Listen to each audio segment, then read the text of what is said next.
বহু প্ৰতীক্ষিত আক্ৰাছৰ একত্ৰীকৰণৰ পিছত আজি গোলকগঞ্জত আক্ৰাছ নেতাক উষ্মাদৰণি। একত্ৰীকৰণৰ পিছত গঠিত সমিতিত কাৰ্যকৰী সভাপতি দায়িত্ব লাভ কৰা ৰাতুল ৰায় আৰু সম্পাদকৰ দায়িত্ব লাভ কৰা সুজিত ৰায়ক সম্পাদক আক্ৰাছ নেতা কৰ্মীয়ে বাইক ৰেলী কৰি গোলকগঞ্জ আদৰণি জনায়। দুয়োকে গামোচা পিন্ধাই সম্বৰ্ধনা জনোৱাৰ লগতে পতাকা ফুটাই আনন্দ উল্লাস কৰে।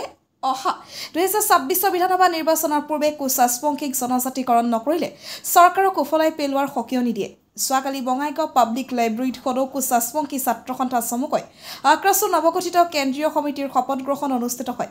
জাতিটোৰ কাৰণে শুভ লক্ষণ যে বহু ভাগত বিভক্ত হৈ থকা আক্ৰাছৰ অন্যকৰ মাজত ঐক্য হয় অবিভক্ত গোৱালপাৰা ৰাতুল ৰায় আৰু বিটিআৰ তাপস সিংহ দুখনকৈ ক্ষেত্ৰীয় সমিতিক আক্ৰাছ একত্ৰীকৰণৰ সমন্বয়ৰক্ষী সমিতিয়ে স্বীকৃতি প্ৰদান কৰে। অবিভক্ত গোৱালপাৰা আক্ৰাছ কাৰ্যকৰী সভাপতি ৰাতুল ৰায়ক অতিৰিক্ত দায়িত্ব অৰ্পণ কৰি কেন্দ্ৰীয় সমিতিৰ কাৰ্যকৰী সভাপতি আৰু সাধাৰণ সম্পাদক সুজিত ৰায়ক সম্পাদকৰ দায়িত্ব প্ৰদান কৰাৰ সমান্তৰালভাৱে বিটিআৰ আক্ৰাছৰ সভাপতি তাপস সিংহক আক্ৰাছ কেন্দ্ৰীয় সমিতিৰ কাৰ্যকৰী সভাপতি আৰু সাধাৰণ সম্পাদক বাপুকন বৰ্মনক সম্পাদক হিচাপে দায়িত্ব অৰ্পণ কৰে। গোলকগঞ্জৰ পৰা তপনৰা report North East Frontier news.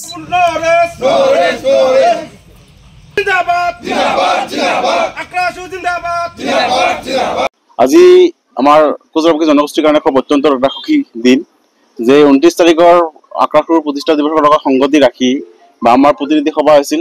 তাতে আমি যিখিনি বহুধা বিভক্ত আক্ৰাছৰ গোট আছিলোঁ গোটেইখিনি আমি একত্ৰিত হৈছোঁ আৰু আমাৰ 11জনীয়া একত্ৰীকৰণ সমন্বয় সমিতিয়ে প্ৰায় 1 বছৰমান কষ্টৰ ফলত আমি গোটেইকেইটা দলকে একত্ৰিত কৰিব পাৰিছে আৰু দুটাকে ৰিজনেল কমিটি আমাৰ আনবেৰ গোৱালপাৰা আৰু বিটিআৰ আক্ৰাছ লৈ পেলাই ৰিজনেল কমিটি লৈ পেলাই আক্ৰাছ একত্ৰীকৰণ কৰা হৈছে।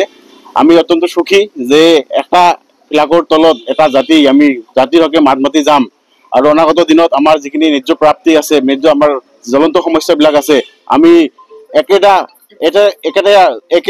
লাইনত আমি যদি যাম আৰু আমাৰ প্ৰাপ্য যিখিনি আমি নিজে আমাৰ বঞ্চিত হোৱাৰ পৰা আমি যি বিৰতি হৈছিলোঁ আমি নিজে এবাৰ যেনেকেই নহওক চৰকাৰৰ পৰা আমি আনিম আৰু 26ৰ আগতে যদি আমাক জনজাতিকৰণ নকৰে চৰকাৰক আমি উভলি পৰিবলৈ বাধ্য হ'ম।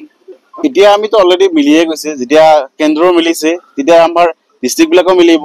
আমি বহিম ধুনীয়াকৈ বহিম গোটেইখিনিৰ লগত বহি পেলাই এতিয়া আমাৰ মনটো মিলি গৈছে। আমি বুজি পাইছোঁ আমাৰ পলিটিকেল বা ৰাজনৈতিক মাৰ পাছত পৰি যে আমাৰ বহুত ভাগ হৈছে এতিয়া আমি ভুলখিনি বুজি পাইছোঁ। এতিয়া গোটেইখিনি মিলি পেলাই সুন্দৰভাৱে আমি ডিষ্ট্ৰিক্টবিলাকো বনাম, নিশ্চয় সুন্দৰভাৱে হ'ব। আল্টিমেটলি মন মিলি গৈছে যেতিয়া আৰু ইয়াতে কোনো কথা নাই। আমি যিখিনি কাৰ্যসূচী ল'ম অনাগত দিনত কোনো দ্বিধাবোধ নকৰি আমাক সহযোগিতা কৰে ইয়াৰে মই আহ্বান জনাইছোঁ।